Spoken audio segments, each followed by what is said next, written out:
Sənə söhbət açım ilk baharımdan, nəğməm ilə bir də keçim öz diyarımdan. Ol bəhrəli mağan özü, bir düzü, Şirvan özü, gəl deyişən Azərbaycan.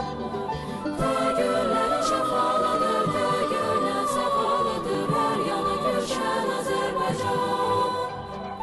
El qızları düzüm, Kür qırağında, min gül açır Gəncəmizin hər budağında.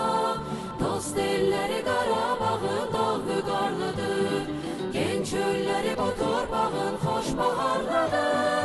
Bal bəhrəli mağan düzü, bir düzü, Şirvan düzü, gəl deyişən Azərbaycan.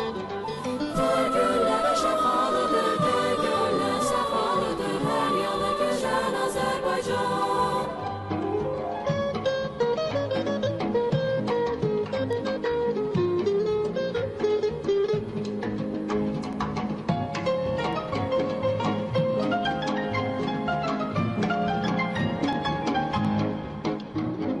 Hər damlası layla çalan göy Xəzərim var, hər ulduza nəğməm olan min şəhərim var.